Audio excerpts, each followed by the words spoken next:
Hello everybody, my name is Nick and you're watching for the Leet unboxing video for the Godox ML60.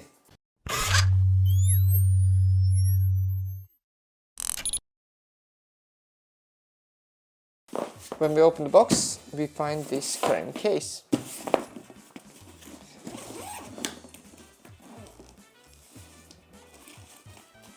Here we have, this is for us to carry it around our shoulder.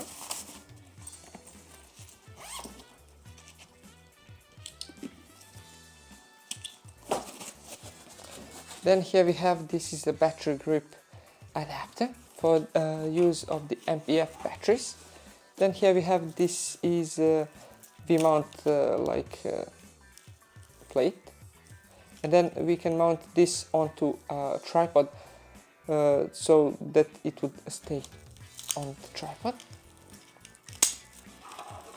Then here we have, this is both the holder for the battery plate and the holder for the actual light. Here we have the power cable for the power adapter. Here we have, this is a cable for the for the battery plate. Here we have another one just quite a bit shorter. Then here we have the AC adapter when not using the batteries. The batteries are not actually included. This is the instruction manual. Here we have the cap, and then finally here we have the light itself. Okay, so what is the difference between Forza 60 and Godox ML60? So firstly, I do own Forza 60, so I might be a bit biased. That's something that I just want to get out of the way. But when it comes to the pricing, ML60 is a tiny bit better if you're planning to get the battery grip and the Bowens mount adapter. Beat that the prices, at least at the moment that I'm shooting, are pretty similar for the Forza 60 and ML60. ML60 being a tiny bit more expensive, but then when you count in the battery grip, you are right on top with the ML60 being quite significantly cheaper than the Forza 60.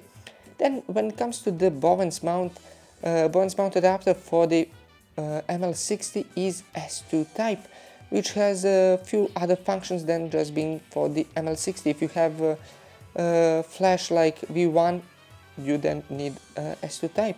If you have any flash, you can use S2 type as well. So there's a multiple purpose for the S2 type, unlike the adapter for the Forza 60.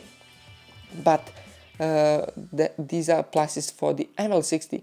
The pluses for the Forza 60 is that tiny bit better build quality, at least in my opinion. I might be biased, but also something that I'm not being biased is that with the Forza 60 we have the adapters like Fresnels, and we have adapters like lenses for the Forza 60, which at this moment that I'm shooting, we don't have these adapters and these lenses for the ML60.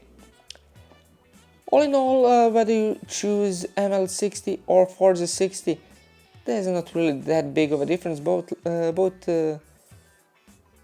lights are very good, and I would highly recommend either one. You will really not make a mistake buying either one of these two. And the build quality is pretty similar. Nonlight, in my opinion at least, pulling a tiny bit ahead. When it comes to the power output, pretty much exactly the same. This with batteries and with the power adapter, it seems to me to be pretty much exactly the same.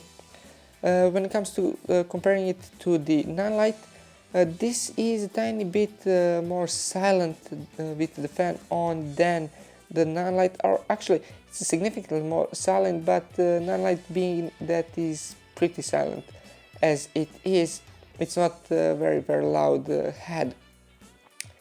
When it comes to the Forza ML60, when we turn the fan off, it will go up to 50%. When it comes to the Nonlight, we can turn it up to 100%, but it will be pretty much exactly the same as ML60's 50%, and pretty much exactly the same as Forza 60 50% with the fan turned on. So with the fan turned on, it's pretty much exactly the same. With the fan turned off, again, pretty much exactly the same. It just depends on what you see on the screen. With the ML60, with the fan turned off, it will say 50%. With the non-light, it will say 100%, but it will actually be 50%. So all in all, pretty much when it comes to the power output, virtually identical. I really don't see that there's any significant difference between the two lights. You're watching Leet. If you enjoyed this video, leave a like, comment and subscribe. Until next time, goodbye.